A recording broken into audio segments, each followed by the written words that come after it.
tentunya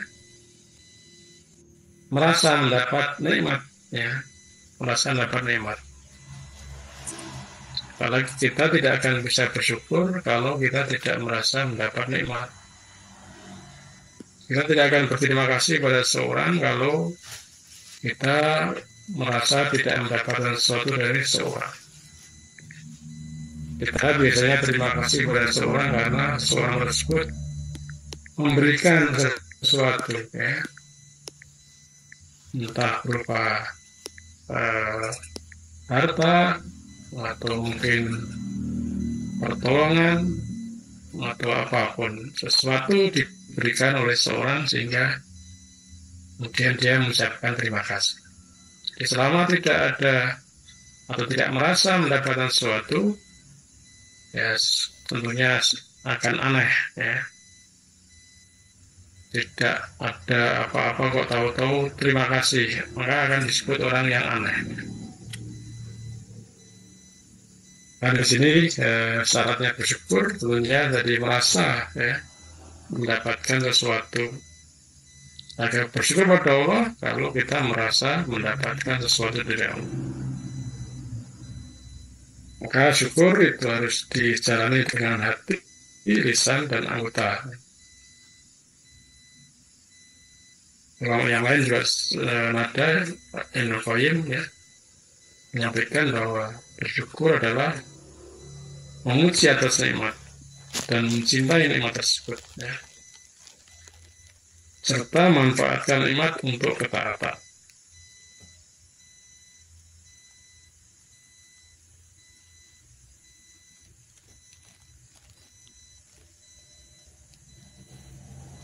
Kalau dirunut, ya, bersyukur itu ada dua tahapan, ya.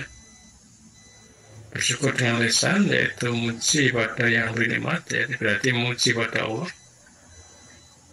Sedangkan yang kedua adalah syukur dengan semua anggota badan, yaitu membalas dengan yang pantas, ya.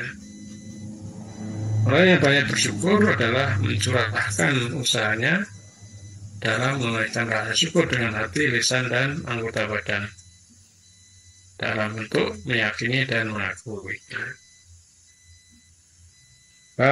Menurut Ibnu Qayyim, rukun syukur itu ada 3. Yang pertama, mengakui nikmat itu berasal dari Allah. Kemudian yang kedua, memuji Allah atas nikmat tersebut. Dan yang ketiga, meminta tolong, memohon untuk menggapai ridha Allah dengan memanfaatkan nikmat dalam ketaatan. Ini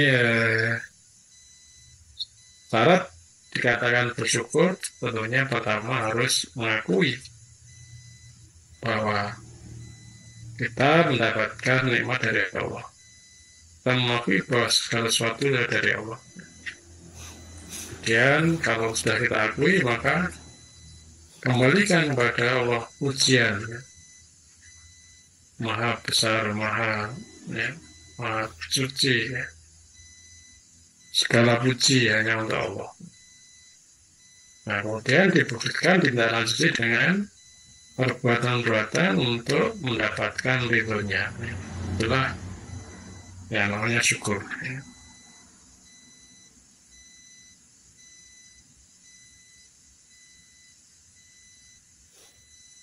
Dalam hadis riwayat Muslim disebutkan bahwa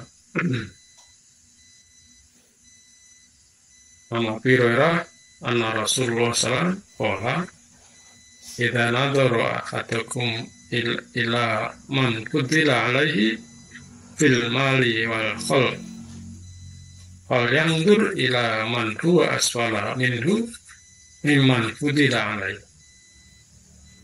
Dari Abu Hurairah bahwasanya Rasulullah SAW bersabda, apabila seseorang di antara kalian melihat orang yang diberi kelebihan di bidang harta dan bentuk fisiknya, maka lihatlah kepada orang yang lebih di bawahnya dari orang yang diberi kelebihan tersebut.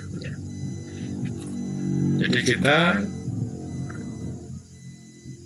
kalau melihat seorang, oh dia kok harta lebih banyak, dia lebih ganteng atau lebih cantik gitu ya, maka suruh lihat orang yang di bawah kita, ya. Orang di bawah kita apa? Oh, hartanya, fisiknya gitu ya. Oh, ternyata banyak juga yang lebih miskin dari saya, juga mungkin badannya juga eh, tidak lebih ganteng dari saya gitu ya. Maka dengan seperti itu dia akan bisa bersyukur, ya. Itu tadi bersyukur. Jadi kita akan bisa bersyukur syaratnya kalau kita mengaku nikmat Allah. Selama kita tidak mengakui nikmat Allah, ya kita akan sulit untuk bersyukur. Wa in ta'udu nikmatallahi la tuhsuha. Kalau kamu menghitung nikmat Allah, maka kamu tidak akan bisa menghitungnya, tidak akan mampu menghitungnya. Begitu banyak nikmat Allah, maka berbahagialah kalau kita bisa ya merasakan kemudian mengakui bahwa Allah memberi nikmat kepada kita. Malam hari ini bisa ya mengikuti kajian, apakah itu termasuk kita rasakan sebagai nikmat ataukah sebaliknya. Ada orang yang menganggap ngaji, kelompok dan sebagainya itu sesuatu beban, ya. Sesuatu yang memberatkan. Maka tentunya kalau seorang merasa berat, sikapnya akan berbeda. Di lain halnya kalau itu dianggap sebagai nikmat. Oh, ini Allah memberikan kepada kita kenikmatan di mana orang lain tidak mendapatkan seperti kita. Dan itu adalah dari Allah, ya. La haula wala quwwata illa billah. Maka Allah akan menambahkan nikmat yang lain. Maka jadilah engkau orang yang bersifat qanaah, niscaya engkau menjadi manusia yang bersyukur. Qanaah yaitu merasa cukup atas pemberian Allah, ya. Dan kalau ifah itu ya suci, ya, jauh dari yang tidak baik. Ya, menahan diri dari meminta-minta, ya.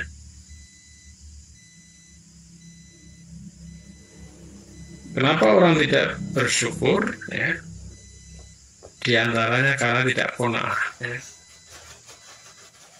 Orang yang tidak qanaah yaitu orang tidak merasa cukup, ya. Haus akan dunia, ya. Jadi selalu ingin bertakus dan tamak, ya. Senang dengan yang hina, terbiasa mengeluh dan selalu meminta. Itu orang yang haus terhadap dunia. Jadi hartanya ditumpuk-tumpuk, ya. Dan untuk agar ingin mendapatkan sebanyak-banyaknya sehingga dia rakus dan senang dengan yang hina, karena akhirnya dunia itu kan tidak ada nilainya, tidak ada nilainya di sisi Allah, ya. Maka kalau orang hanya mengandalkan hartanya, dia maka dikatakan itu termasuk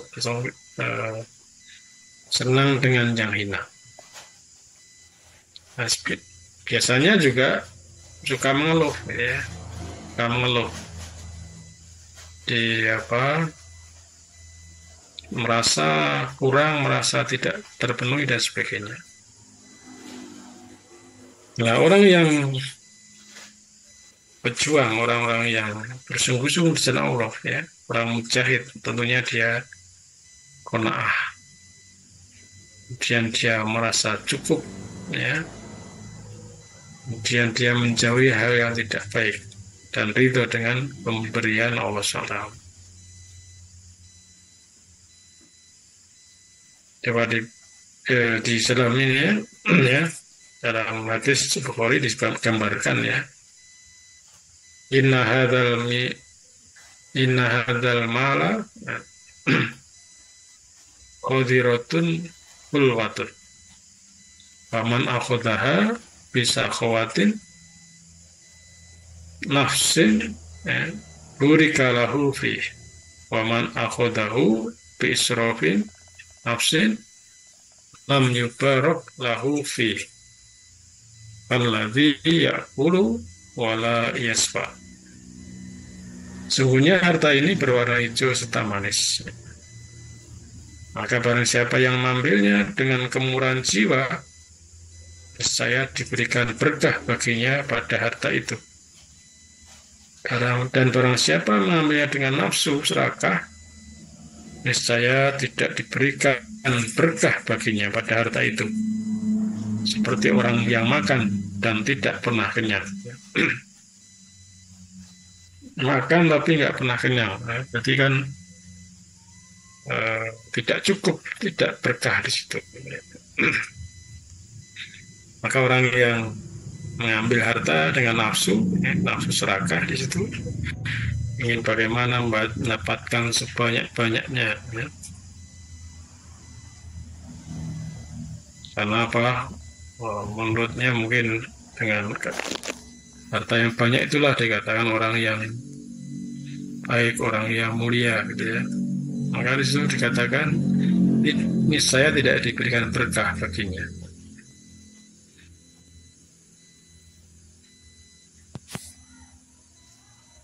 Nah, kebalikan dari qanaah adalah tamak ya. Apa itu tamak ya? Yaitu menguasai apabila sifat tamak menguasai seorang ya, yang melakukan persaingan dalam urusan dunia dan biasanya yang selalu memperhatikan orang-orang yang di atas mereka.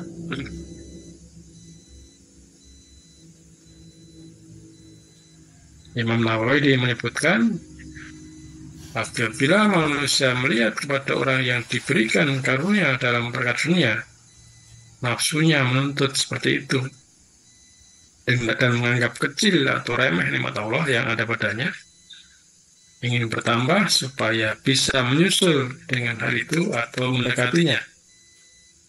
Inilah realitas mayoritas manusia. Maka sikap tamak yang berlebihan bisa merusak agamanya. Mati bani ja'i'ani ursila fi ghunamin bi'afsadalaha min khirsil mar'i ala mali wasyarafi ditinihi. Tidak ada dua ekor serigala yang dilepas pada kambing lebih merusak baginya terhadap agamanya daripada sifat tamak seorang terhadap harta dan kemuliaan.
Pun serigala itu kalau makan ya, kalau sudah kenyang ya selesai ya. Tapi kalau manusia kerok begitu ya, di mulutnya gitu ya, Namanya kan dokter haji gitu ya, dokter haji gitu ya. Kalau kemarin yang dilihat itu kan yang dijarah, ya. Isi rumahnya kan berisi apa itu? Ya. Berbagai macam kendaraan, tidak yang satu, ya. Dan semuanya bagus-bagus atau mahal-mahal gitu ya. Seorang kendaraannya bermacam-macam gitu ya.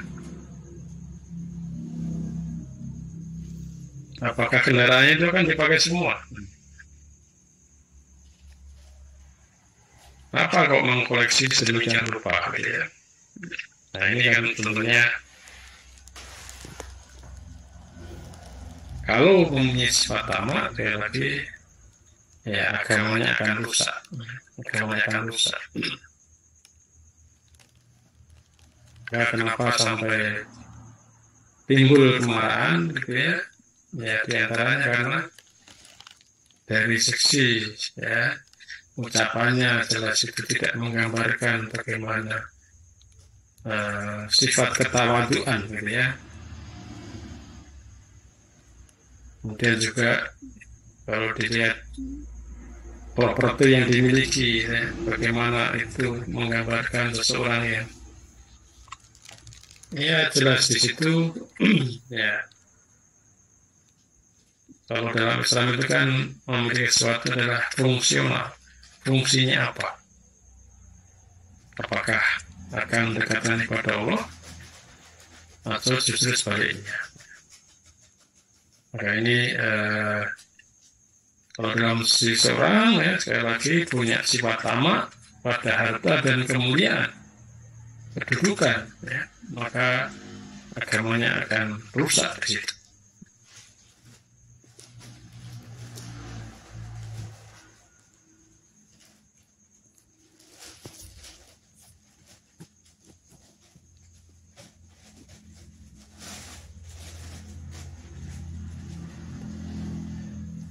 Terhadap harta dan kemuliaan.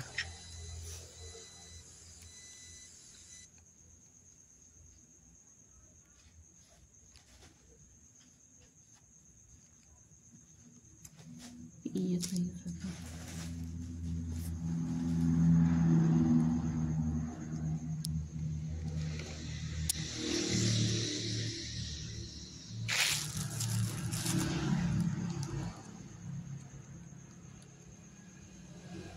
Abdul dinari wa abdul dirham. Ta'isa abdul dinar wa abdul dirham. Celaka budak dinar dan budak dirham. Wa abdul Humaiso serta budak Humaiso. In u'tiya radhiya wa ilam yu'ta sakhito. Ta'isa wa takasa. Jika diberi ya senang, jika tidak diberi dia marah. Celaka dan jatuh terjungkir. Ini menggambarkan orang yang menjadikan harta itu apa? Dia budak harta. Jadi nama budak berarti apa? Ya menomorsatukan, menjadikan ya, harta itu sesuatu yang dipuja-puja, disanjung-sanjung, ditempatkan ya. Jadi dia orang budak itu kan berarti harus mengikuti tuannya ya. Hingga dia ikut terus ya pada harta itu. Karena itu ya dikembalikan dari apa? Pertama adalah qanaah ya. Kalau orang bagaimana agar seorang itu punya sifat qanaah, tentunya dia harus mau berjihad ya, melawan hawa nafsunya ya. Sifat qanaah tidak bisa diperoleh kecuali dengan mujahadah melawan hawa nafsu ya. Man yasta'fif ya'fifahullahu wa man yasta'fif yughnillah. Man yasta'fif ya'fifahullah wa man yasta'fif yughnillah. Barang siapa berusaha ifah, niscaya Allah menjadikannya ifah. Dan barang siapa yang merasa cukup, niscaya Allah memberinya kecukupan padanya. Jadi kalau kita menghindari hal yang tidak terpuji, maka insya Allah kita juga akan terpelihara, ya. Sehingga akan termasuk orang yang tidak tercela, ya. Dan siapa yang merasa cukup dari Allah, pemberian Allah, maka Allah akan mencukupkannya.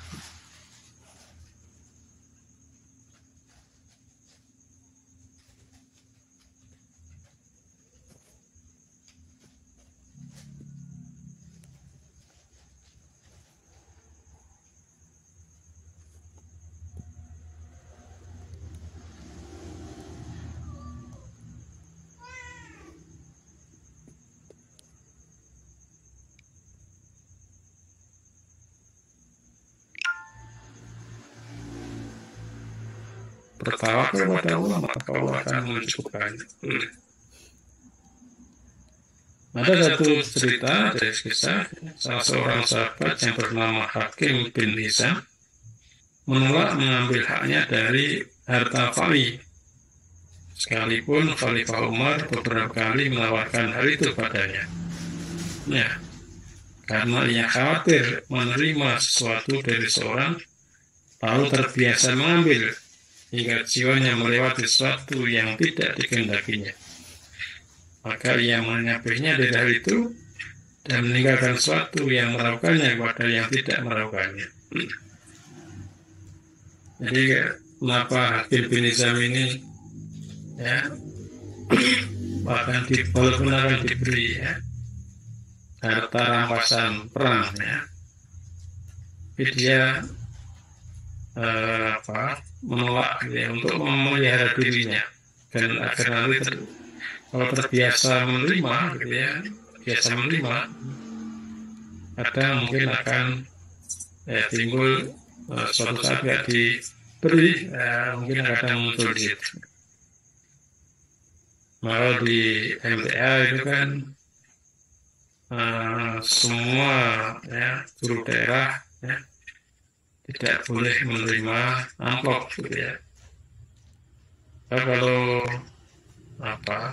diperbolehkan menerima amplop, nanti satu saat nanti jaga, wah, misi di sana biasanya amplopnya besar, ya. Misi di sana waktu yang kecil, gitu, ya. Maka ada satu cerita, gitu, ya, seseorang diminta untuk mengisi, ya, ceramah, gitu, ya, di tempat di mana di sana orangnya kaya-kaya, gitu, ya. Coba nanti isiannya tak bagus-baguskan, ya, biar para penceramah memukau, gitu, ya, dengan harapan nanti amplopnya tebal, gitu, ya. Karena orangnya orang kaya-kaya. Nah, dari sini niatnya aja udah keliru, ya. Niatnya biar dapatkan amplop yang tebal, karena audien yang akan datangi adalah audien yang kaya-kaya, gitu, ya. Hingga isiannya pun juga bagaimana semenarik mungkin. Nah, bermula dari tidak ikhlas, gitu, ya, karena ada harapan tadi, gitu, ya. Nah, ternyata amplopnya kok tipis, gitu, ya. Tentunya akan kecewa. Nah, ini juga bagaimana, ya, sahabat untuk agar dirinya ikhlas tadi.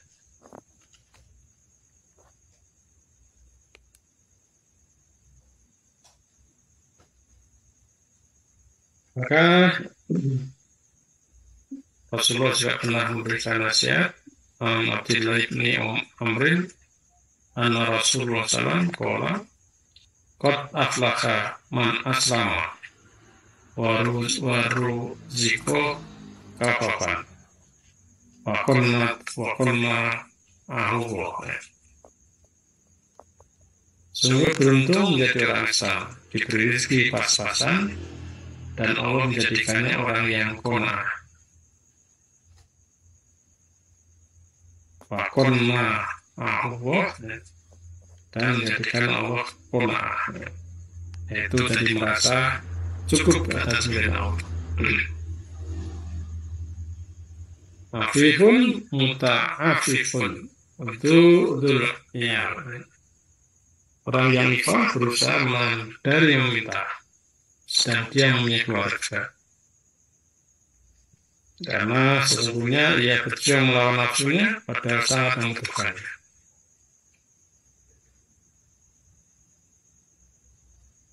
Nah, ifah itu ya, tadi merasa cukup, menjaga diri, tidak melakukan hal-hal yang tidak baik, gitu ya. Maka barang siapa yang ditimpa kefakiran, lalu ia mengadukannya kepada Allah, lalu ia mengadukannya kepada manusia, ini saya tidak tertutupi kekurangannya. Dan barang siapa yang mengadukannya kepada Allah, hampir-hampir Allah memberinya kekayaan padanya. Bisa dengan kematian yang tertunda atau kekayaan yang cepat di dunia. Jadi kalau seseorang ya ditimpa kefakiran, kalau dia mengeluhnya pada manusia, niscaya tidak akan tertutupi kekurangannya. Kalau dia mengadu pada Allah, maka dia akan mendapatkan kecukupan, terpenuhi apa yang dia butuhkan. Maka orang itu yang kalau cukup, itulah yang ideal. Kalau lebih tapi tidak cukup, ya akhirnya jadi sifat tamak.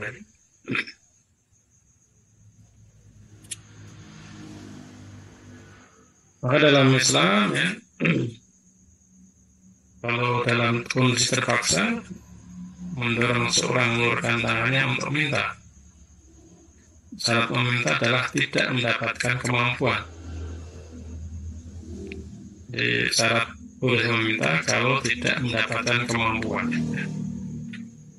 Allah menggambarkan orang-orang fakir dengan firman-Nya, dan berinfaklah kepada orang yang fakir yang terikat pada jihad Allah. Mereka tidak berusaha bekerja di bumi. Ya. Jadi kalau di dalam kebersamaan, mungkin ada ustadz-ustadz yang ya waktunya habis gitu ya. Habis untuk ngisi jalan di sini, memikirkan umat. Ya. Dan dia padahal juga butuh makan, keluarganya juga butuh makan. Maka tentunya orang yang paham dalam kebersamaan tentunya akan ada yang memikirkan. Ya. Maka berinfaklah pada orang yang fakir yang dia tidak berusaha, ya, tidak meminta. Ya.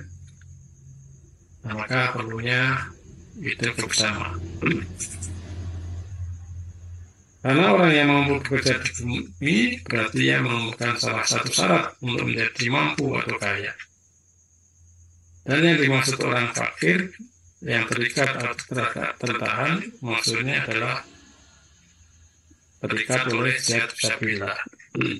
Jadi karena kesibukan jihadnya, dia tidak punya waktu untuk bekerja.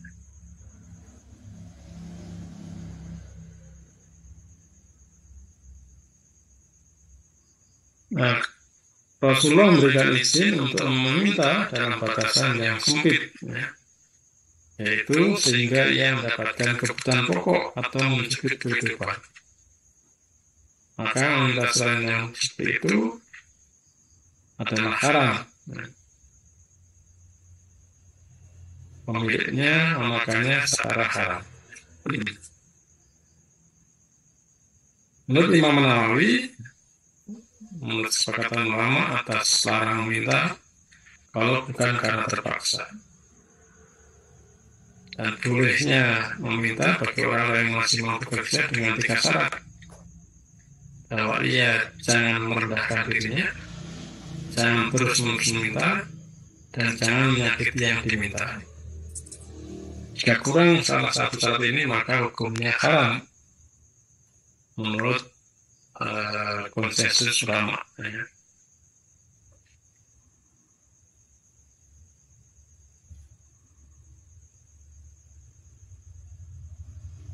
Maka itu ya, supaya seseorang ya, itu terbebas dari meminta-minta, maka Islam menganjurkan untuk bekerja. Bekerja sekali lagi itu adalah salah satu anjuran Islam, dan tentunya dalam bekerja pun kalau niatnya adalah karena Allah, dalam kerjanya pun juga sesuai dengan aturan Allah. Wallahi nafsi biyadihi wa an ya'khudha ahadukum qablahu wa yahtati ala dhuhrihi khairun lahu min an ya'tiya rajulan wa yas'aluhu a'tahu au manahu. Demi Allah yang diriku berada di tangannya, sungguh salah seorang darimu mengambil talinya, lalu yang memikul tali bakar di pundaknya, lebih baik baginya daripada ia datang kepada seorang lalu yang minta kepadanya, sama saja dia memberinya atau tidak.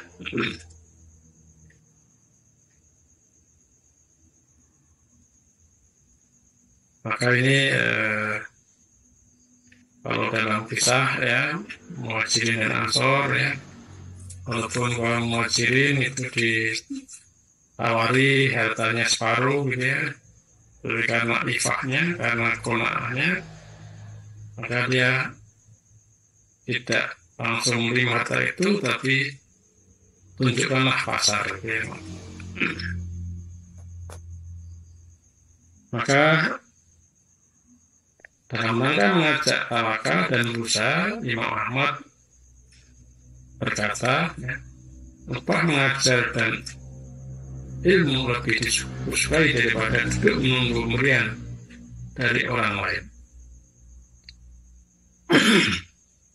Barang siapa yang duduk dan tidak berusaha, jiwanya mendorongnya mengharapkan sesuatu yang ada di tangan manusia.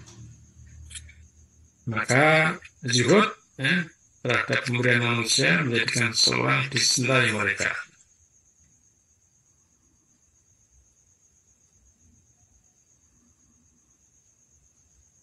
Jibril pernah bersama Rasulullah ya, ketahuilah sesungguhnya kemuliaan seorang mukmin adalah sholatnya di malam hari, dan kehormatannya adalah karyanya dari manusia. Jadi seseorang ya, orang mukmin itu adalah malam harinya dia banyak ibadah kepada Allah, kemudian dia tidak meminta-minta ya. Nah, kalau kelihatan ya, meminta-minta, tentunya ya harga dirinya akan jatuh di hadapan manusia di situ. Dan bila kita telah mengetahui kondisi kehidupan Rasulullah, ya, bersifat qanaah, rasa mudah bagi kita dalam menghadapi realita kehidupan kita. Dalam riwayat disebutkan, sesungguhnya aku melihat nabimu dan beliau tidak mendapatkan kurma jelek untuk mengisi perutnya.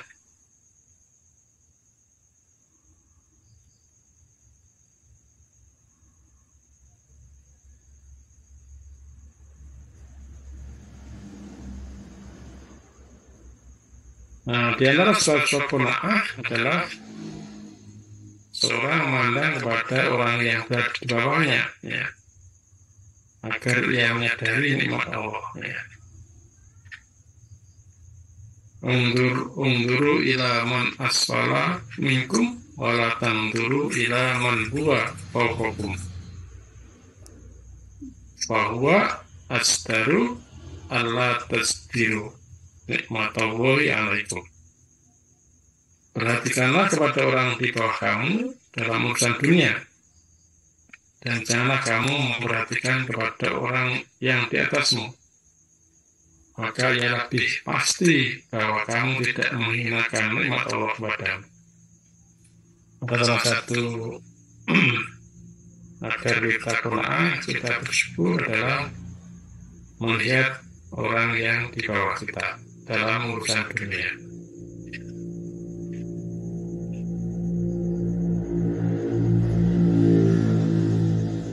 Nah, pemilik jiwa yang terjaga pasti tidak senang bahwa tangannya berada di bawahnya. Ya.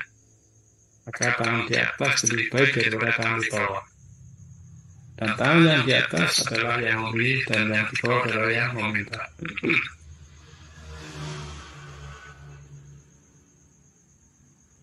Kemudian bagaimana agar kita punya sifat qanaah, ya, yaitu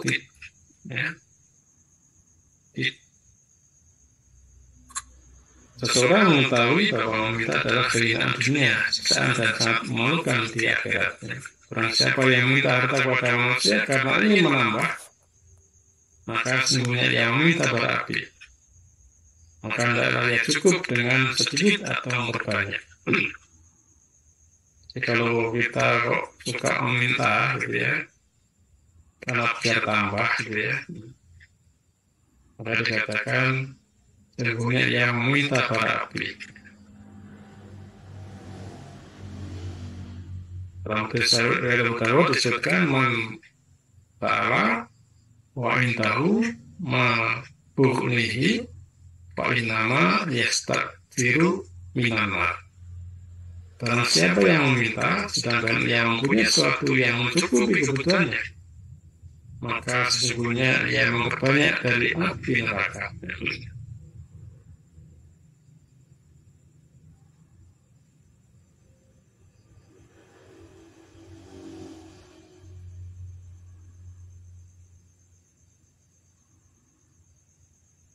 Pertanyaan adalah, kenapa orang yang telah diberikan dunia dengan mendapatkan rasa aman, diberi kesehatan, dan memberi makan di harinya, terus ingin menambah harta?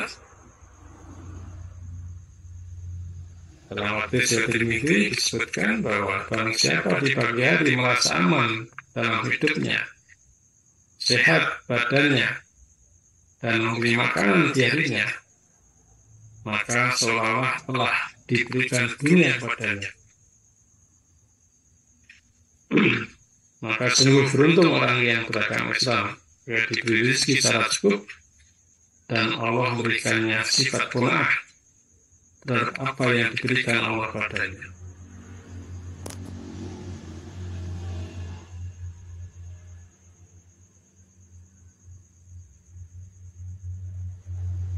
Ini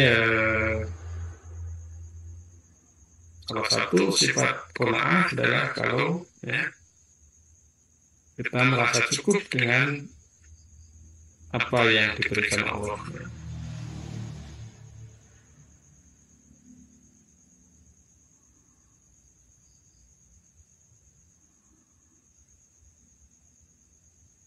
Kenapa demikian? Karena hakikatnya harta itu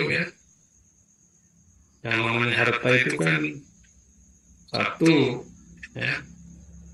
yang telah disedekahkan atau yang telah memakan atau pakaian yang dipakai.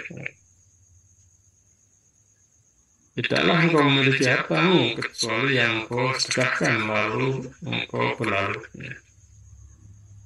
atau engkau makan lalu engkau habiskan, atau engkau pakai lalu engkau lusuhkan. Jadi sesungguhnya harta yang sesungguhnya adalah harta yang kita makan lalu habis, atau pakaian yang kita pakai kemudian lusuh, atau yang kita sedekahkan, dan itu akan menjadi simpanan di akhirat nanti. Kenapa seorang tidak punya sifat qanaah? Tentunya karena salah satunya tidak mantapnya pemahaman imannya, tidak ridho terhadap Allah, ya. Maka dan aku mohon kepadamu kenikmatan yang tidak pernah pudar, ya. Wa as'aluka na'iman la yanfa wa qurrata ainin latang koti'u wa as'aluka ridho bil wado. Aku mohon padamu kenikmatan yang tidak pernah pudar, kesusahan harta yang tidak pernah terputus, dan aku mohon padamu keridhaan terhadap qadha. Itu di antara doa Rasulullah.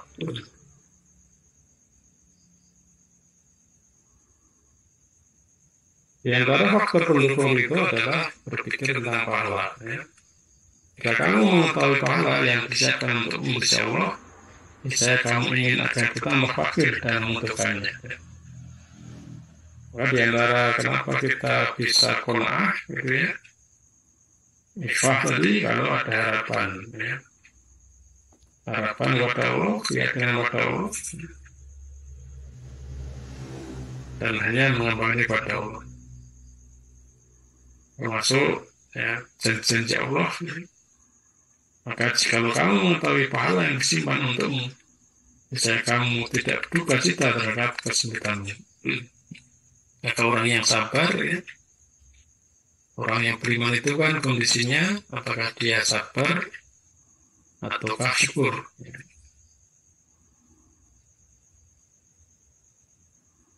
Oke, itu kesimpulan yang dapat diambil dari penjelasan tadi, ya. Yang pertama, bahwa bersyukur adalah memuji atas nikmat Allah dan mencintai nikmat tersebut serta memanfaatkannya pada taatannya. Jadi mengakui nikmat Allah kemudian menggunakannya pada yang jalan ridhoi. Kemudian orang yang jatuh ke dalam sifat tamak adalah seperti orang yang makan dan tidak pernah kenyang. Kalau makan kok nggak kenyang, ya, tambah terus menghabiskan sekian banyak sehingga tidak ada keberkahan di situ. Dan berlomba dalam urusan dunia termasuk mendorong timbulnya sifat tamak, ya. Maka kalau kita dalam dunia tadi, hendaknya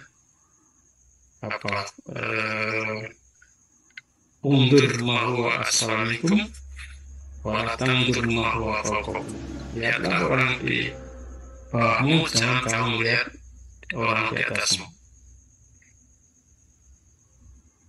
Nah, orang akan, kalau dia senantiasa bersyukur, maka insya Allah dia akan punya sifat qanaah, merasa cukup, ya. Sifat qanaah tidak bisa diperoleh kecuali dengan kesungguhan, ya. Kemudian yang membantu bersifat qanaah, pertama bekerja untuk mencukupi kehidupan, kemudian mengikuti kondisi orang-orang yang soleh, ya. Dia memandang kepada orang-orang di bawahnya dalam hal dunia, kemudian membayangkan kehinaan meminta, ya. Bagaimana kehinaan orang yang suka meminta baik di dunia maupun di akhirat. Kemudian kebutuhan seorang terbatas, maka tidak ada keharusan bersifat tamak, ya. Jadi kalau tadi saya contohkan, ya, di garasinya ada mobil sekian banyak, puluhan mobil, gitu ya, dengan berbagai macam dan harganya juga macam-macam, gitu ya, dan jelas mahal-mahal, gitu ya. Kira-kira yang dipakai berapa? Apakah Nggak mungkin kan seorang naik sekali itu 2 mobil kan nggak mungkin. Kita punya 2 mobil aja kan pasti satu diparkir. Nggak mungkin akan sekali pakai 2 mobil. Yang punya kamar banyak kan yang dipakai cuma satu juga. Itu maka kebutuhan seorang terbatas. Maka tidak seharusnya itu bersifat aman. Yang mana adalah qanaah orang fakir dan rakusnya orang kaya. Jadi orang fakir yang qanaah, kemudian orang yang kaya rakus, itulah aneh di situ. Orang yang bisa qanaah, karena dia syukur dan ridho pada Allah Ta'ala. Antara sifat syukur, qanaah, dan ifah itu sangat saling tergantung. Dimulai dari bersyukur, kalau dia mau bersyukur, mengembalikan segala sesuatu kepada Allah, memuji Allah, kemudian menggunakannya pada jalan Allah, maka insya Allah juga akan qanaah tadi. Orang qanaah maka dia akan bisa terjaga dari hal-hal yang tidak baik, yaitu ifah tadi. Demikian sahabat sekalian, mudah-mudahan kita bisa memiliki sifat yang senantiasa bersyukur, kemudian qanaah dan ifah tadi. Demikian waktu saya kembalikan pada Mas Iqbal. Ya, Ustaz, terima kasih atas tausiahnya. Mungkin saudara dan saudari sekalian yang ingin bertanya langsung kepada Ustadz, monggo. Yang ada di Facebook juga dipersilahkan ditulis di kolom komentar.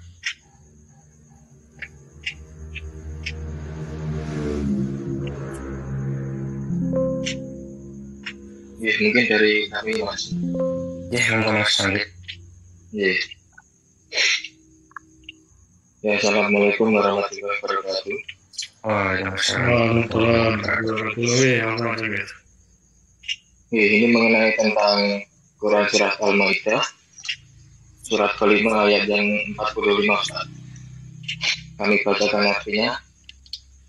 Kami telah menetapkan bagi mereka di dalamnya Taurat, bahwa nyawa dibalas dengan nyawa, mata dengan mata, hidung dengan hidung, telinga dengan telinga, gigi dengan gigi, dan luka-luka pun ada kisahnya, atau balasan yang sama.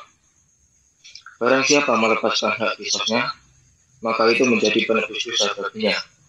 Barang siapa tidak memutuskan perkara menurut apa yang diturunkan Allah, maka mereka itulah orang-orang yang zalim. Mengenai ayat tersebut dan juga mengambil pelajaran dari demo-demo yang kemarin, Ustaz. Kemudian dalam kasus tersebut ada pendemo yang meninggal dunia karena terlindas ataupun dilindas oleh mobil aparat. Dan lalu apakah ayat ini bisa dijadikan dasar untuk kisos tersebut, Ustaz? Kemudian apabila bisa dijadikan dasar untuk kisos, siapa yang berhak melepaskan hak kisos tersebut, Ustaz? Apakah keluarga, orang terdekatnya, ataupun bagaimana, Ustaz? Itu yang pertama, Ustaz. Kemudian yang kedua, sebelum kami menyampaikan pertanyaan, mungkin kami mohon maaf yang sebesar-besarnya, mungkin ini agak nyeleneh, Ustaz, mengenai olahraga boxing ataupun tinju, Ustaz. Yang dimana dalam olahraga tersebut termasuk olahraga yang berbahaya ataupun bisa melukai diri sendiri. Dan itu mohon tanggapannya, Ustaz. Mungkin hanya itu yang kami tanyakan. Assalamualaikum warahmatullahi wabarakatuh. Waalaikumsalam warahmatullahi wabarakatuh. Yang pertama tadi tentang kisos, ya. Kisos itu berlaku di negeri atau pemerintahan yang diatur secara Islam. Jadi kalau di suatu negara tidak diatur dengan syariat Islam, tentunya tidak mungkin akan menegakkan yang namanya kisos. Ya. Indonesia itu bukan negara Islam. Indonesia adalah negara berdasarkan Pancasila, sehingga kalau kasus di kemarin kemudian dikaitkan dengan kisos, ya tidak mungkin, tidak mungkin, ya. Karena memang dasarnya bukan negara Islam gitu ya. Maka tadi kan kalau mau menegakkan kisos, siapa yang menegakkanmu? Nggak ada dasarnya gitu ya. Maka ini kan ayat tersebut tentunya berlaku kalau memang negara itu adalah negara Islam ya. Nah terus bagaimana gitu ya, maka di situ ya kalau kita tidak punya kekuasaan, kita tidak punya sistem di situ ya silakan aja hukum yang berlaku di situ ya. Ya dalam hal ini sekali lagi karena di Indonesia tidak berdasarkan Islam, tidak berdasarkan hukum Islam, maka kita tidak bisa bicara dengan kisos gitu ya. Yang mudah saja katalah mencuri gitu ya, mencuri kan jelas dalam Islam itu tegas gitu ya. Orang yang mencuri dipotong tangannya gitu ya, koruptor dipotong tangannya gitu. Kalau itu bisa dilakukan kan bagaimana efek jerahnya? Itu yang tentang kisah tadi. Negara kita adalah negara bukan negara Islam, sehingga ya tidak mungkin akan bisa menegakkan di situ ya. Maka tentunya harus dimulai dari kebersamaan dulu ya. Bersamaan dulu. Bagaimana ya umat Islam itu bisa mewujudkan ya. Maka dimulai dari yang kecil-kecil ya. Kalau kita dalam kecil aja tidak bisa melaksanakan gitu ya, apalagi nanti akan tingkat besar ya. Maka termasuk menitum di MTA itu tentunya adalah bagaimana ya paham dulu, kemudian mengamalkan situ ya. Itu ya tentang kisah tadi. Yang kedua tadi apa? Yang kedua mengenai olahraga boxing ataupun tinju. Olahraga ya. Kalau yang dianjurkan Rasulullah itu apa? Olahraga apa? Berenang terus? Berenang, berkuda, sama panah. Berkuda, memanah, berenang ya. Kalau gulat nggak ada ya? Dulu Rasulullah pernah gulat kan?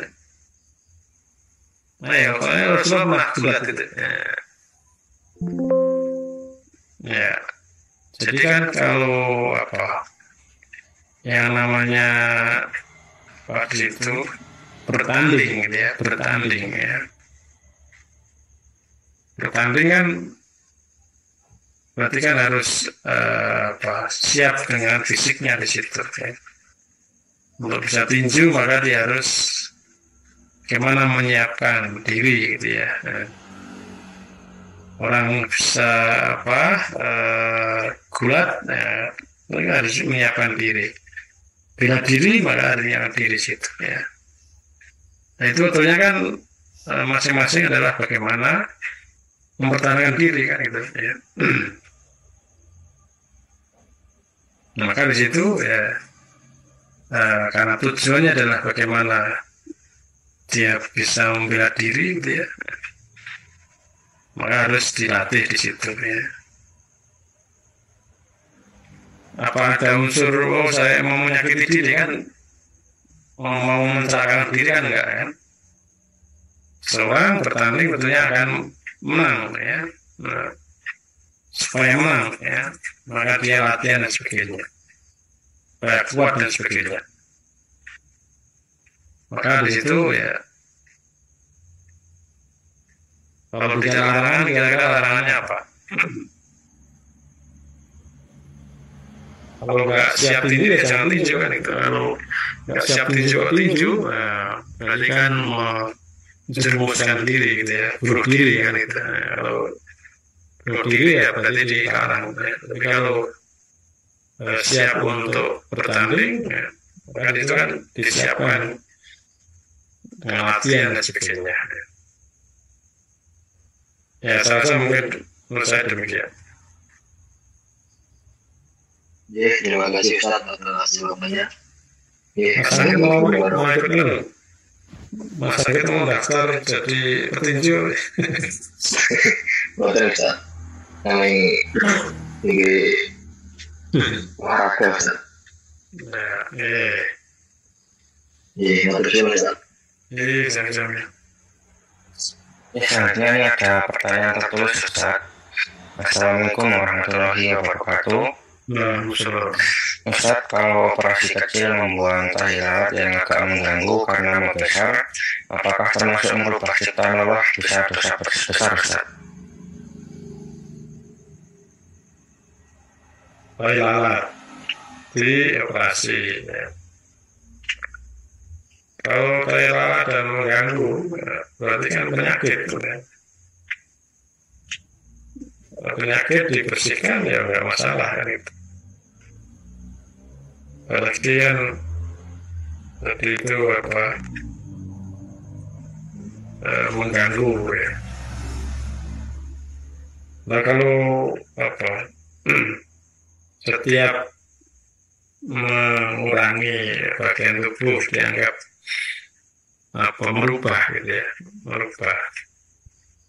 Nah, kalau khitan itu kan juga merubah gitu. Nah, kalau itu diperintahkan gitu ya. Maka yang dilarang itu kan misalnya ya, orang laki-laki ini jadi perempuan gitu ya. Jelas dia laki-laki kok mau jadi perempuan gitu ya. Itu kan jelas menyalahi kodrat, menyalahi ciptaan Allah di situ. Ya. Kalau tadi dicontohkan tahi lalat ya, apalagi tahi lalat itu mengganggu gitu ya. Ya boleh-boleh saja kan itu. Maka tujuannya dari operasi tadi apa? Ya mungkin demikian. Ya Ustaz, terima kasih atas jawabannya. Kemudian mungkin Pak Suwarno tadi udah on mic, kalau mau bertanya silahkan. Assalamualaikum warahmatullahi wabarakatuh, Pak Ustaz. Waalaikumsalam warahmatullahi wabarakatuh. Di negara kita ini dikenal dengan sebutan apa itu, sering orang menyebut itu Ibu Pertiwi, Ustaz. Sering kita dengar Ibu Pertiwi menangis gitu, Ustaz. Itu yang dinamakan Ibu Pertiwi itu mohon dijelaskan, Ustaz. Tapi Ibu Pertiwi itu siapa, Ustaz, sebenarnya? Itu aja. Terima kasih jawabannya. Assalamualaikum warahmatullahi wabarakatuh. Waalaikumsalam. Apa sih Ibu Pertiwi itu?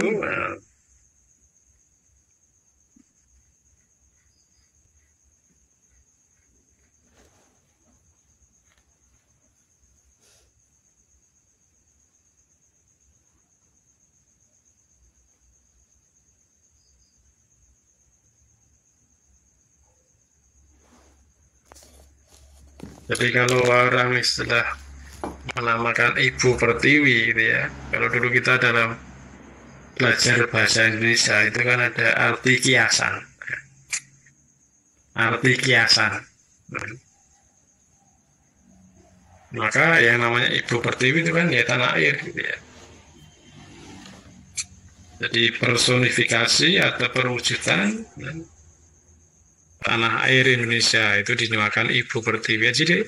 Jadi namanya Ibu Pertiwi ya Indonesia, tanah Indonesia ini gitu ya. Jadi apa?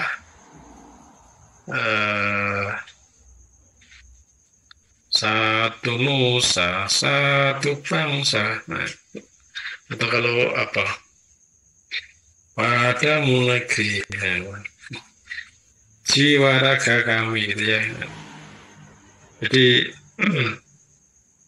Ibu Pertiwi sekali lagi itu nama lain dari ya tanah air kita, gitu ya. Mungkin Pak Warno akan memberi contoh konkretnya mau ungkapan seperti apa? Ya, itu ungkapan Ibu Pertiwi itu dapat dari mana itu, Ustaz? Kok ada istilah Ibu Pertiwi? Nah itu kesepakatan aja istilah ya. Kesepakatan istilah, jadi nama tanah air itu dipersonifikasi ya atau digambarkan sebagai Ibu Pertiwi ya.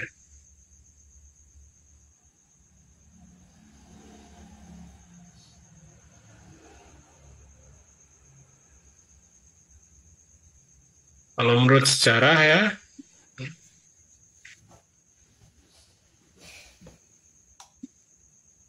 jadi ini dalam cerita, dalam penjelasan ya, Ibu Pertiwi merupakan personifikasi nasional Indonesia ya, perwujudan tanah air Indonesia ya. Sejak masa prasejarah, berbagai suku bangsa di Kepulauan Nusantara sudah menghormati roh alam dan kekuatan bumi ya.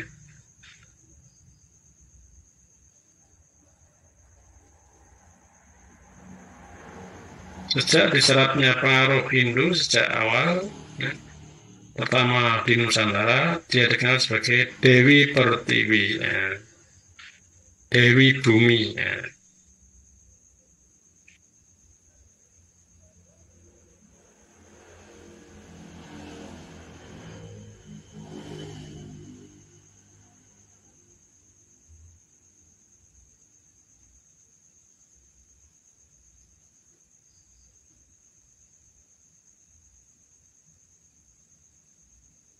Jadi orang-orang dulu menghormati ya, ya.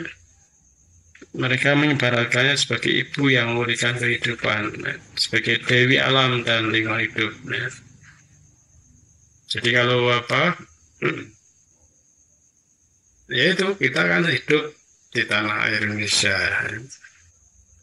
Seolah yang beri kehidupan, itulah ya tanah air Indonesia itu. Ya. Maka dalam hal ini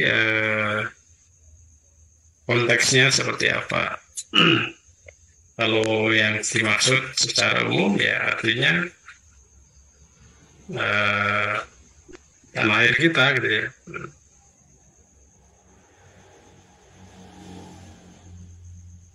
Itu Pak Warno.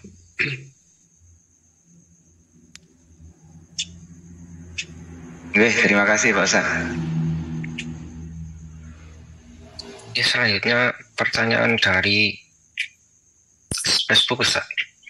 Assalamualaikum Pak Ustadz, boleh atau ada larangannya jika ikut kelompok tapak wali? Makasih tausiahnya, Ustadz. Kelompok apa? Tapak wali, Ustadz. Seni bela diri, pernapasan itu, Ustadz. Saya nggak tahu. Saya nggak tahu apa tapak wali itu apa yang dilakukan, ya. Di sana apa saya belum tahu, sehingga saya tidak bisa menjawab. Boleh dan tidaknya gitu ya. Ya kalau hanya untuk olahraga ya harusnya nggak masalah, tapi kalau di situ ada apa unsur-unsur kemusyrikan ya tentunya harus dihindari gitu ya. Tapi sekali lagi saya nggak tahu sesungguhnya yang ditanyakan tadi itu aktivitasnya apa, bentuknya apa, saya nggak tahu sehingga saya tidak bisa menjawab. Matur nuwun. Ya Ustaz. Mungkin selanjutnya jika ada yang ingin bertanya, monggo.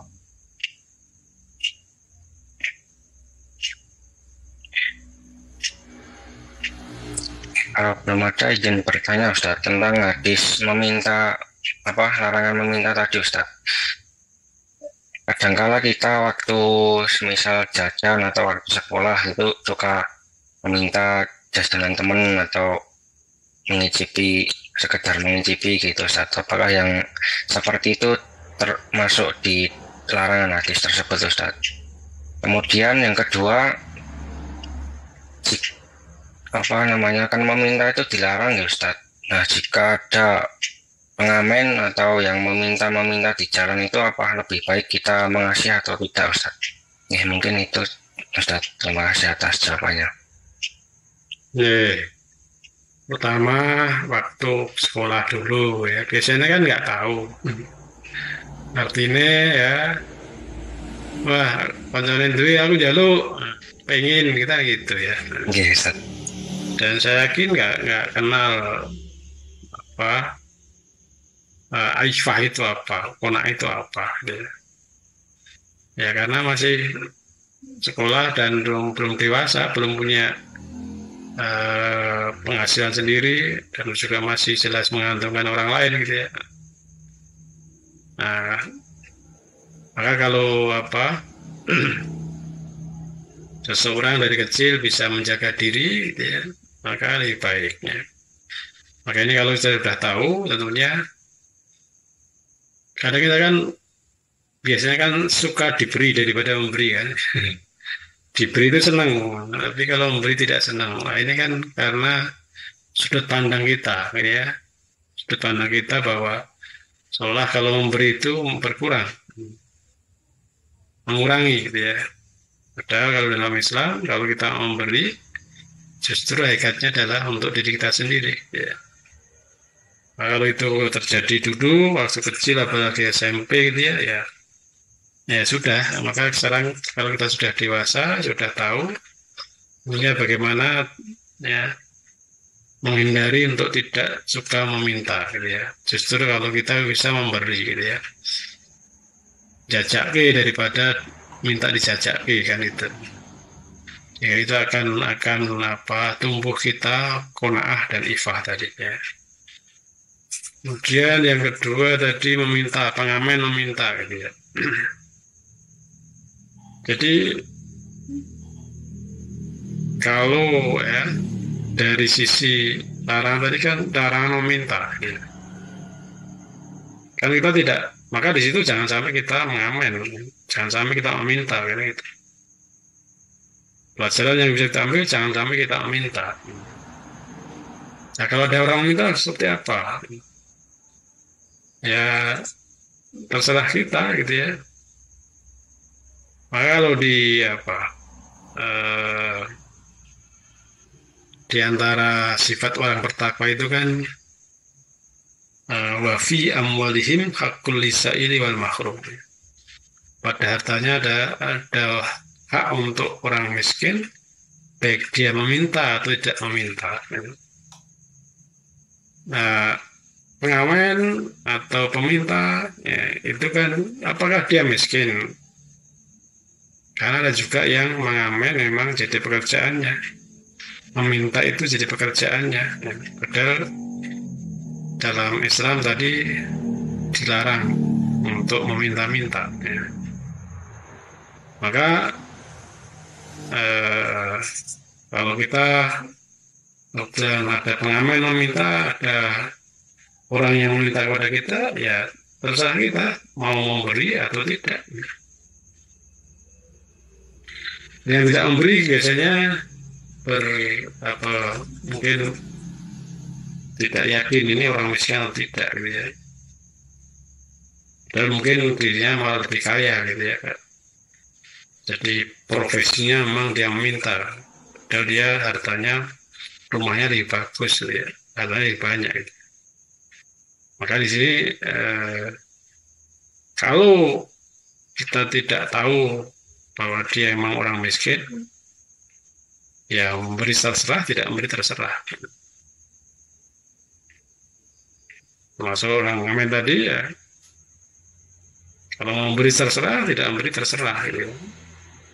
Karena dia pekerjaan, gitu. Biasanya kalau ngamen nggak diberi, bersuloh. Ngomong ya, itu indikator bahwa ya, dia memang tujuannya meminta, gitu ya. Nah itu orang yang dia tahu ajaran Islam tentunya tidak akan meminta-minta seperti itu. Ya.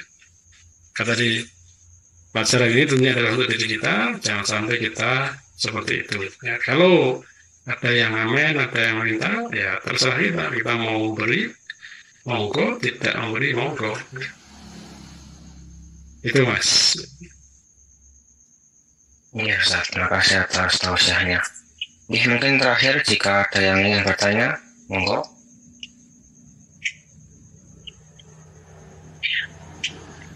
Jika tidak ada, izin melaporkan laporan terakhir yang menyimak pada kajian malam hari ini Ustaz. Dari Zoom meeting yang bergabung ada 24 akun, kemudian dari Facebook ada 5 akun, dari YouTube ada 6, totalnya ada 35 akun yang bergabung Ustaz. Mungkin selanjutnya kajian pada malam hari ini bisa diakhiri Ustaz. Ya, sahabat sekalian, jadi mari kita senantiasa menjadi hamba Allah yang pandai bersyukur ya. Senantiasa mensyukuri nikmat Allah, ya. Itulah menjadi satu pintu kebahagiaan dunia ini. Nah, kemudian kalau kita senantiasa bersyukur pada Allah, meyakini bahwa itu dari Allah, tentunya kita akan merasa cukup ya. Pemberian Allah ya, sebagai makhluknya pasti akan dicukupi. Maka siapa yang bertawakal kepada Allah, maka dia akan dicukupkan keperluannya ya. Kalau kita menggantungkan pada dunia, bukannya merasa cukup, tapi akan sifat tamak dari. Kalau orang itu punya sifat tamak, tentunya akan jauh dari sifat-sifat terpuji ya. Tapi kalau kita qanaah, rasa syukur, maka insya Allah akan mempunyai sifat-sifat ifah tadi ya. Ya, demikian mudah-mudahan ini menjadi akhlak kita sehingga juga menjadi amal soleh kita. Demikian kurang maaf. Assalamualaikum warahmatullahi wabarakatuh. Assalamualaikum warahmatullahi wabarakatuh. Terima kasih Ustadz Amir Husni yang telah mengisi kajian pada malam hari ini. Semoga beliau segera diberikan kesehatan dan menjadi kafarah atas dosanya. Kemudian semoga apa yang beliau sampaikan pada malam hari ini bisa bermanfaat bagi kita semua, agar supaya bisa memiliki jiwa qanaah atau merasa cukup, dan bisa bersyukur dan memiliki jiwa ifah. Dan kemudian yang menyimak dari Facebook, mohon maaf tadi terjadi error karena kendala sinyal yang terputus. Mungkin itu yang dapat kami sampaikan. Mari kajian pada malam hari ini kita akhiri dengan bacaan hamdalah dan doa kafaratul majelis bersama-sama.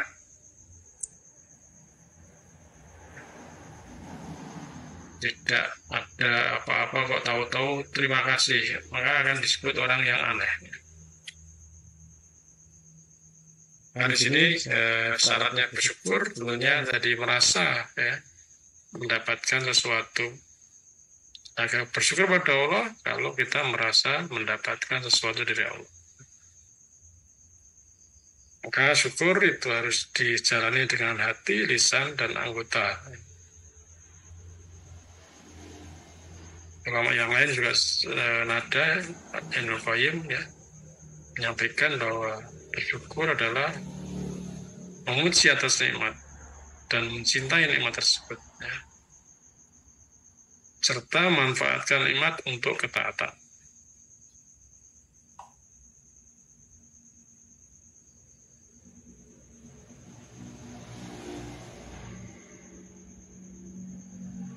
Kalau dirunut ya, bersyukur itu ada 2 tahapan ya. Bersyukur dengan lisan, yaitu memuji pada yang beri nikmat, yaitu berarti memuji pada Allah. Sedangkan yang kedua adalah syukur dengan semua anggota badan, yaitu membalas dengan yang pantas ya. Orang yang banyak bersyukur adalah mencurahkan usahanya dalam menunaikan rasa syukur dengan hati, lisan, dan anggota badan dalam bentuk meyakini dan mengakui. Menurut Ibnu Qayyim, rukun syukur itu ada 3. Yang pertama, mengakui nikmat itu berasal dari Allah. Kemudian yang kedua, memuji Allah atas nikmat tersebut. Dan yang ketiga, meminta tolong, memohon untuk menggapai ridha Allah dengan memanfaatkan nikmat dalam ketaatan. Ini syarat dikatakan bersyukur tentunya pertama harus mengakui bahwa kita mendapatkan nikmat dari Allah. Kita mengakui bahwa segala sesuatu dari Allah. Kemudian kalau sudah kita akui, maka kembalikan kepada Allah pujian. Maha besar, maha suci. Ya. Segala puji hanya untuk Allah. Nah, kemudian dibuktikan ditindaklanjuti dengan perbuatan-perbuatan untuk mendapatkan ridhonya. Itulah yang namanya syukur.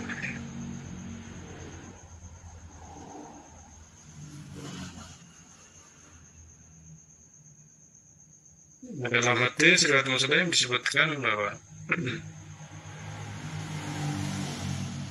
Abu Hurairah anna Rasulullah sallallahu alaihi wasallam idza nadara ahadakum ila man qutila alaihi fil mali wal khalq fal yandur ila man huwa asfala minhu mimman qutila alaihi. Dari Abu Hurairah bahwasanya Rasulullah SAW bersabda, apabila seseorang di antara kalian melihat orang yang diberi kelebihan di bidang harta dan bentuk fisiknya, maka lihatlah kepada orang yang lebih di bawahnya dari orang yang diberi kelebihan tersebut. Jadi kita kalau melihat seorang, oh dia kok hartanya lebih banyak, dia lebih ganteng atau lebih cantik gitu ya, maka suruh lihat orang yang di bawah kita ya.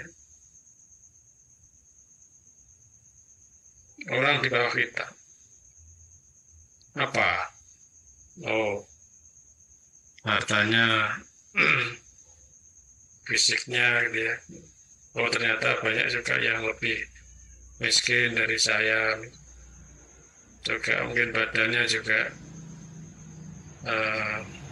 tidak lebih ganteng dari saya gitu ya. Maka dengan seperti itu dia akan bisa bersyukur ya. Itu tadi bersyukur. Jadi kita akan bisa bersyukur syaratnya kalau kita mengakui nikmat Allah. Selama kita tidak mengakui nikmat Allah, ya kita akan sulit untuk bersyukur. Wa in ta'udu nikmatallahi la tuhsuha. Kalau kamu menghitung nikmat Allah, maka kamu tidak akan bisa menghitungnya, tidak akan mampu menghitungnya. Begitu banyak nikmat Allah, maka berbahagialah kalau kita bisa ya merasakan, kemudian mengakui bahwa Allah memberi nikmat kepada kita. Malam hari ini bisa ya mengikuti kajian, apakah itu termasuk kita rasakan sebagai nikmat ataukah sebaliknya. Ada orang yang menganggap ngaji kelompok dan sebagainya itu suatu beban ya. Sesuatu yang memberatkan. Maka tentunya kalau seorang merasa berat, sikapnya akan berbeda. Lain halnya kalau itu dianggap sebagai nikmat. Oh, ini Allah memberikan kepada kita kenikmatan di mana orang lain tidak mendapatkan seperti kita. Dan itu adalah dari Allah ya. La haula wala quwata illa billah. maka Allah akan menambahkan nikmat yang lain. Maka jadilah engkau orang yang bersifat qanaah, niscaya engkau menjadi manusia yang bersyukur. Qanaah yaitu merasa cukup atas pemberian Allah, ya. Dan kalau ifah itu ya suci, ya, jauh dari yang tidak baik. Dia menahan diri dari meminta-minta, ya.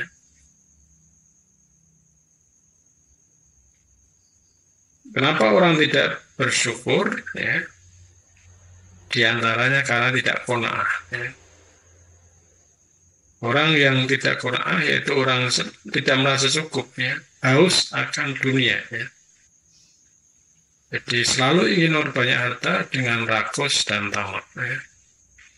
Senang dengan yang hina, terbiasa mengeluh dan selalu meminta. Itu orang yang haus terhadap dunia. Jadi hartanya ditumpuk-tumpuk, ya. Dan untuk agar ingin mendapatkan sebanyak-banyaknya sehingga dia rakus dan tamak, ya. Senang dengan yang hina karena ikatnya dunia itu kan tidak ada nilainya, tidak ada nilainya di sisi Allah, ya. Maka kalau orang hanya mengandalkan hartanya, gitu ya, maka dikatakan itu termasuk senang dengan yang hina. Nah, biasanya juga suka mengeluh, ya, suka mengeluh merasa kurang, merasa tidak terpenuhi dan sebagainya. Nah, orang yang berjuang, orang-orang yang bersungguh-sungguh di jalan Allah, ya, orang mujahid, tentunya dia qanaah. Kemudian dia merasa cukup, ya. Kemudian dia menjauhi hal yang tidak baik dan ridho dengan pemberian Allah SWT. Coba di dalam ini, ya, dalam hadis Bukhari digambarkan, ya, inna hadzal mala qadiratun kulwatun faman akhadaha bisa khawatin nafsin, ya, burika lahu fi waman akhadahu bi israfin nafsin lam yubarak lahu fi alladhi ya'kulu wala yasfa. Sungguhnya harta ini berwarna hijau serta manis, ya.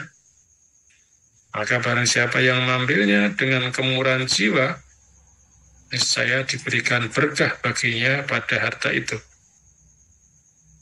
Dan barang siapa mengambilnya dengan nafsu serakah, niscaya tidak diberikan berkah baginya pada harta itu. Seperti orang yang makan dan tidak pernah kenyang. Makan tapi nggak pernah kenyang, berarti kan tidak cukup, tidak berkah di situ. Maka orang yang mengambil harta dengan nafsu, nafsu serakah di situ, ingin bagaimana mendapatkan sebanyak-banyaknya, ya. Karena apa? Menurutnya mungkin dengan harta yang banyak itulah dikatakan orang yang baik, orang yang mulia, gitu ya. Maka di situ dikatakan niscaya tidak diberikan berkah baginya.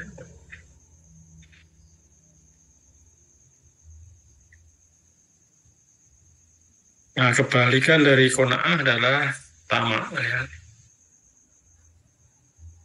Apa itu tamak, ya?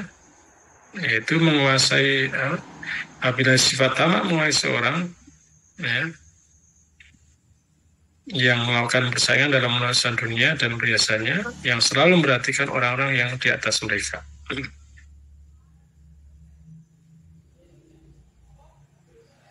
Imam Nawawi menyebutkan Apabila manusia melihat kepada orang yang diberikan karunia dalam perkara dunia, nafsunya menuntut seperti itu, dan menganggap kecil atau remeh nikmat Allah yang ada padanya, ingin bertambah supaya bisa menyusul dengan hal itu atau mendekatinya. Inilah realitas mayoritas manusia. Maka sikap tamak yang berlebihan bisa merusak agamanya. Mati bani ja'i'ani ursila fi ghunamin bi'afsadalaha min khirsil mar'i ala mali wasyarafi bidinihi. Tidak ada dua ekor serigala yang dilepas pada kambing lebih merusak baginya terhadap agamanya daripada sifat tamak seorang terhadap harta dan kemuliaan. Kalau ada serigala ya dilepas pada kambing, ya,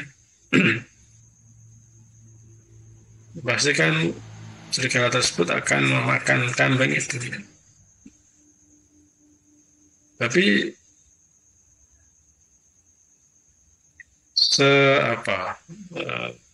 seluasnya apapun serigala itu kalau makan ya, kalau sudah kenyang ya selesai. Ya. Tapi kalau manusia ya, itu punya sifat tamak pada harta dan kemuliaan, maka agamanya akan rusak di situ. Kalau kita cermati ya, yang sekarang jadi katakanlah dalam tanda petik biang kerok gitu ya, demo ini kan ya. Namanya kan dokter haji gitu ya, Tapi kalau kemarin yang dilihat itu kan yang dijarah, ya, isi rumahnya kan berisi apa itu, ya, berbagai macam kendaraan, tidak hanya satu, ya, dan semuanya bagus-bagus atau mahal-mahal gitu ya. Seorang kendaraannya bermacam-macam gitu ya. Apakah kendaraannya itu akan dipakai semua? Apa kok mengkoleksi sedemikian rupa gitu ya? Nah ini kan tentunya kalau mempunyai sifat tamak, sekali lagi ya agamanya akan rusak. Kenapa sampai timbul kemarahan gitu ya? Ya diantaranya karena dari sisi ya ucapannya jelas itu tidak menggambarkan bagaimana sifat ketawaduan gitu ya. Kemudian juga kalau dilihat properti yang dimiliki ya, bagaimana itu menggambarkan seseorang yang ya jelas di situ ya. Kalau dalam Islam itu kan memiliki sesuatu adalah fungsional. Fungsinya apa?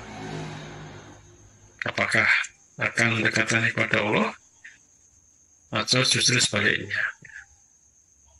Maka ini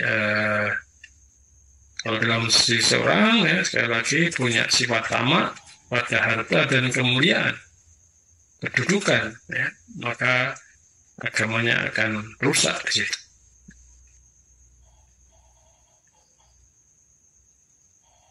Maka orang yang tamak ya, adalah orang yang celaka. Kalau hati kita itu tergantung pada dunia dan harta, ya, diperbudak oleh harta, maka tentunya itu akan mencelakakan dirinya. Dia akan cenderung menggunakan segala cara dan tidak ingat bahwa semuanya tadi akan dimintai pertanggungjawaban di hadapan Allah, ya. Maka orang yang tamak, orang yang mendewa-dewakan, memersatukan atau diperbudak dengan harta, Rasulullah menjelaskan, ya, Ta'isa abdud dinari wa abdud dirham. Ta'isa abdud dinar wa abdud dirham. Celaka budak dinar dan budak dirham. Wa abdul Humaiso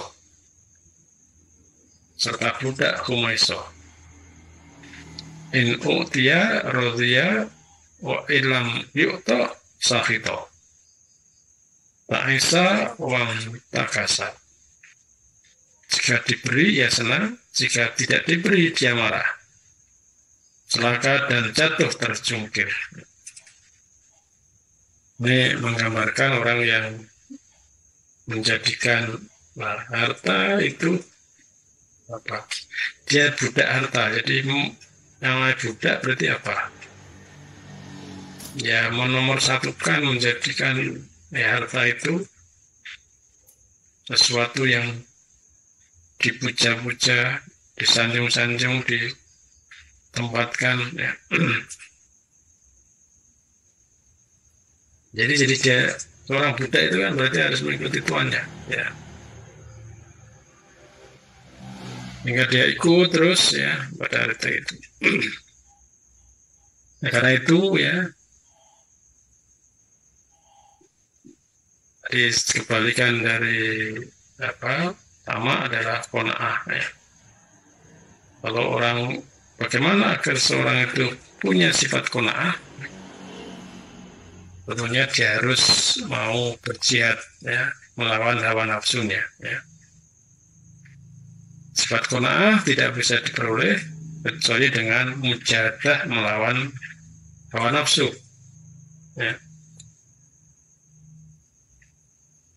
Man yasta'fif yu'affahu Allahu wa man yasta'ghni yughnihillah. Man yasta'fif yu'affahu Allah wa man yasta'ghni yughnihillah. Barang siapa berusaha ifah, niscaya Allah menjadikannya ifah. Dan barang siapa yang merasa cukup, niscaya Allah memberinya kecukupan padanya. Jadi kalau kita menghindari hal yang tidak terpuji, ya, maka insya Allah kita juga akan terpelihara, ya, sehingga akan termasuk orang yang tidak tercela, ya. Dan siapa yang merasa cukup dari Allah, pemberian Allah, maka Allah akan mencukupkannya. Wa may yatawakkal 'ala Allah fa huwa hasbuh, ya. Barang siapa yang bertawakal kepada Allah, maka Allah akan mencukupkannya. Ada satu cerita dari kisah salah seorang sahabat yang bernama Hakim bin Hizam menolak mengambil haknya dari harta fa'i, sekalipun Khalifah Umar beberapa kali menawarkan hal itu padanya. Ibnu Hajar Al-Asqalani rahimahullah menyebutkan alasan penolakannya dengan katanya, dia menolak mengambilnya padahal harta itu adalah haknya, karena ia khawatir menerima sesuatu dari seorang lalu terbiasa mengambil hingga jiwanya melewati sesuatu yang tidak dikehendakinya. Maka ia menyapihnya dari hal itu dan meninggalkan sesuatu yang melakukannya kepada yang tidak melakukannya. Jadi kenapa Hakim bin Hizam ini, ya, walaupun akan diberi, ya, harta rampasan perang, ya, tapi dia menolak, ya, untuk memelihara dirinya, dan agar nanti kalau terbiasa menerima, gitu, ya, biasa menerima, kadang mungkin akan ya timbul suatu saat nggak diberi, mungkin kadang muncul di situ. Nah kalau di MTA itu kan semua ya juru daerah ya tidak boleh menerima amplop gitu ya. Nah, kalau diperbolehkan menerima amplop, pada nanti suatu saat aja jaga gitu. Wah, misi di sana biasanya amplopnya besar, ya. Misi di sana yang kecil gitu ya. Maka ada satu cerita gitu ya, seseorang diminta untuk mengisi ya ceramah gitu ya di tempat di mana di sana orangnya kaya-kaya gitu ya. Wah, coba nanti isiannya tak bagus-baguskan ya, biar para penceramah memukau gitu ya, dengan harapan nanti amplopnya tebal gitu ya, karena orangnya orang kaya-kaya. Nah, dari sini niatnya aja udah keliru ya.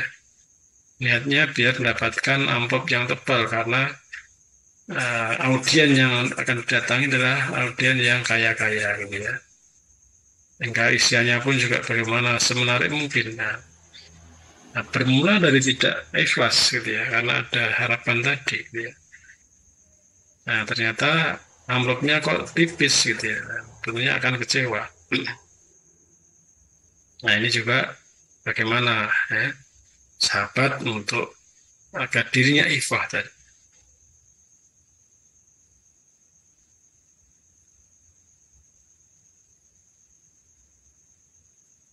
Maka Rasulullah juga pernah memberikan nasihat Abdullah ibni Amrin anna Rasulullah SAW qala qad aflaha man aslama waruziko kafafan wa kunna ahullah. Sungguh beruntung menjadi orang Islam, diberi rezeki pas-pasan, dan Allah menjadikannya orang yang qanaah. Wa kunna ahullah, dan menjadikan Allah qanaah, yaitu tadi merasa cukup atas pilihan Allah. Afifun muta'afifun itu dzul iyal. Orang yang ifah berusaha menahan dari meminta, sedang dia mempunyai keluarga. Karena sesungguhnya ia berjuang melawan nafsunya padahal sangat membutuhkannya.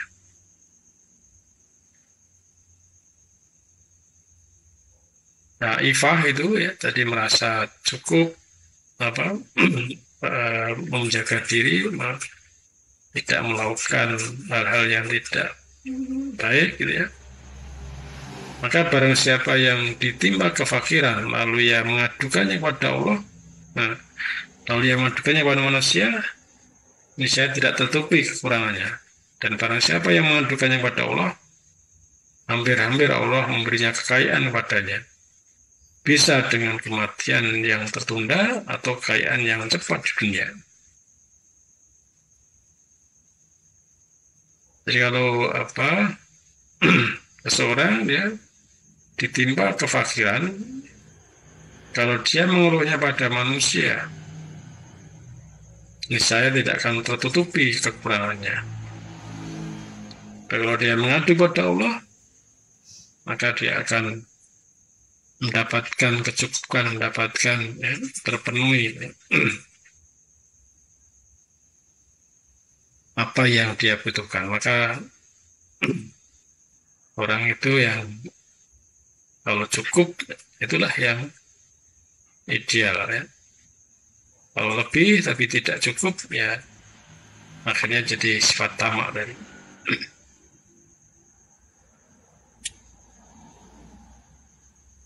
Maka dalam Islam ya, kalau dalam kondisi terpaksa, mendorong seorang mengeluarkan tangannya untuk minta. Syarat meminta adalah tidak mendapatkan kemampuan. Di syarat boleh meminta kalau tidak mendapatkan kemampuan. Allah menggambarkan orang-orang fakir dengan firman-Nya, dan berinfaklah kepada orang yang fakir yang terikat pada jihad Allah. Mereka tidak berusaha bekerja di bumi. Ya. Jadi kalau di dalam kebersamaan, mungkin ada ustadz-ustadz yang waktunya habis gitu ya. Habis untuk ngisi sarang di sini, memikirkan umat. Ya. Dan dia padahal juga butuh makan, keluarganya juga butuh makan. Ya. Maka tentunya orang yang paham dalam kebersamaan tentunya akan ada yang memikirkan. Ya. Maka berinfaklah pada orang yang fakir yang dia tidak berusaha, ya, tidak meminta. Ya. Nah, maka perlunya hidup bersama. Karena orang yang mampu bekerja di bumi berarti ia menemukan salah satu syarat untuk menjadi mampu atau kaya. Dan yang dimaksud orang fakir yang terikat atau tertahan maksudnya adalah terikat oleh jihad fisabilillah. Jadi karena kesibukan jihadnya, mereka tidak punya waktu untuk bekerja.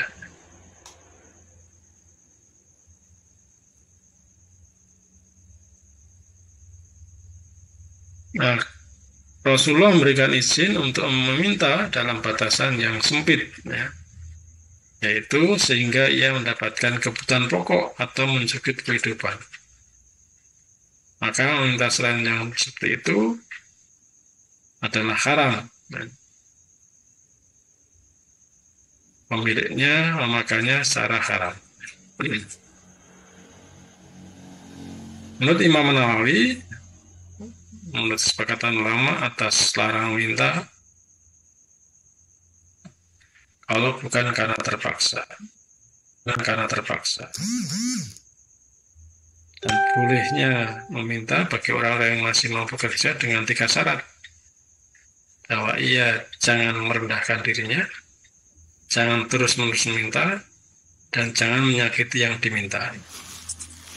Jika kurang salah satu syarat ini, maka hukumnya haram menurut konsensus ulama. Ya.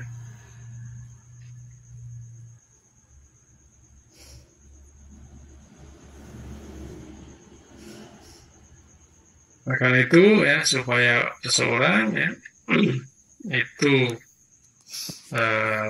bebas dari meminta-minta, maka Islam menganjurkan untuk bekerja.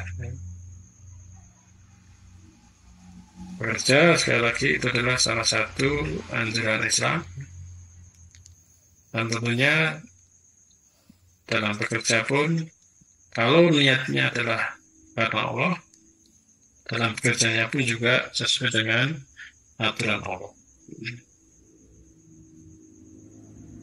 Wallahi nafsi biyadihi la an ya'khudha ahadukum qablahu wa yahtatiba ala dhuhrihi khairun lahu min an ya'tiya rajulan wa yas'aluhu a'tahu au mana'u. Demi Allah yang diriku berada di tangannya, sungguh salah seorang darimu mengambil talinya lalu ia memikul kayu bakar di pundaknya, lebih baik baginya daripada ia datang kepada seorang lalu ia meminta kepadanya. Sama saja dia memberinya atau tidak.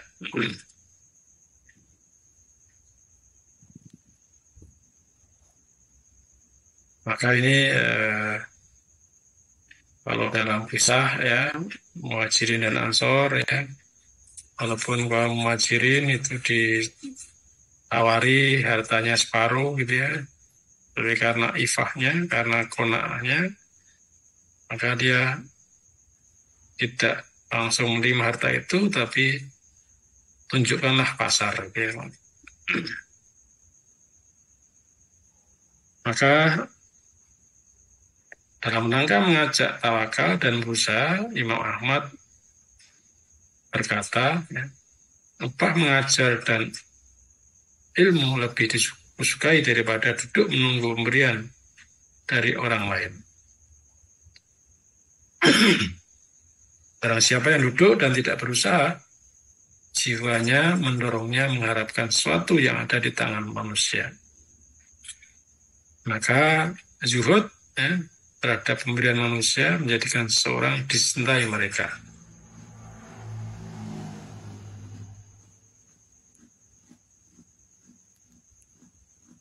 Jibril pernah bersabda kepada Rasulullah, ketahuilah sungguhnya kemuliaan seorang mukmin adalah sholatnya di malam hari, dan kehormatannya adalah kayanya dari manusia.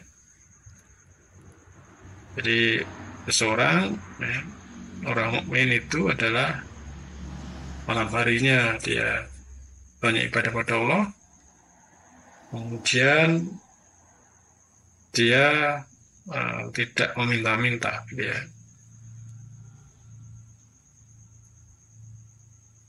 Kalau kelihatan meminta-minta, tentunya ya harga dirinya akan jatuh di hadapan manusia di situ.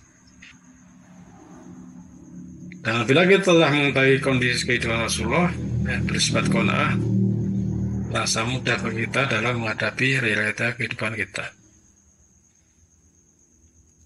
Dalam riwayat disebutkan, sesungguhnya aku melihat nabimu dan beliau tidak mendapatkan kurma jelek untuk mengisi perutnya.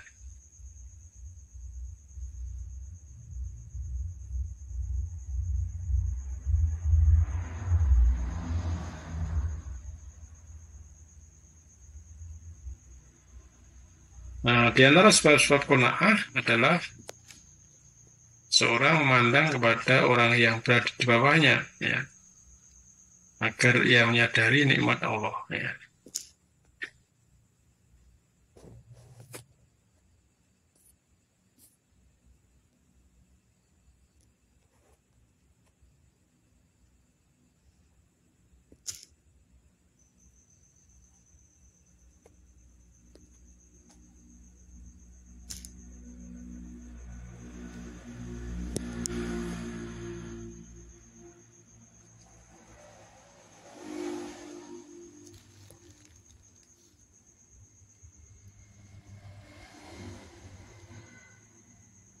Cara kepoin orang yang save nomor kalian pakai nama apaan? Apakah itu nama real kalian